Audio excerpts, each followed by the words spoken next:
నాకు వచ్చిన డౌట్ అండి, మీరు ఇప్పుడు యంగ్స్టర్స్ అయితే 35-40 దాటిన తర్వాత రీకన్స్ట్రక్షన్ కి ఛాన్సెస్ ఉంటాయేమో, గుజ్జు మళ్ళీ తిరిగి రానికి ఈ తాగితే, కానీ ఆఫ్టర్ 60 ఉపయోగం ఉంటుందంటారా? ఇప్పుడు గ్రేడ్ 1, గ్రేడ్ 2, గ్రేడ్ 3, గ్రేడ్ 4 అని అంటారు. గ్రేడ్ 4 లో కూడా కొంతమందిలో పనిచేసిన సందర్భాలు, అంటే గుజ్జు పెంచడం కాదు, నొప్పి తగ్గించడం. అది తగ్గినా చాలు కదా వాళ్ళకు. గుజ్జు ఇంకా ఎలాగ రాదు మనం ఒకసారి పోయింది గ్రేడ్ 4 లో.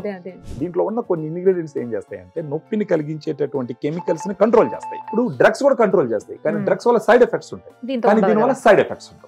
ఫుడ్ సప్లిమెంట్ లాగా లైక్ బడ్జెట్ ఫ్రెండ్లీ అయినా అందరూ కొనుక్కోగలుగుతారా? ఒక సాచెట్ వచ్చి 120 రూపాయలు ఉంది మేడం, కాకపోతే మనం కొంచెం డిస్కౌంట్ ఇస్తున్నాం అవతల వాళ్ళ ఆర్థిక పరిస్థితులను బట్టి. ఇందులో ఫ్లేవర్స్ ఉంటాయా? దీన్ని బాగా కలుపుకుంటే రసన లాగా ఉంటది. యాక్చువల్ గా మళ్ళీ మీరు నన్ను అడగచ్చు రసన అంటే చక్కెర కదా అని. అదే కదా, షుగర్ కదా రసన. మీరు అడుగుతారు నాకు తెలుసు, ఇది షుగర్ ఫ్రీ అంటే, ఇది షుగర్ ఫ్రీ.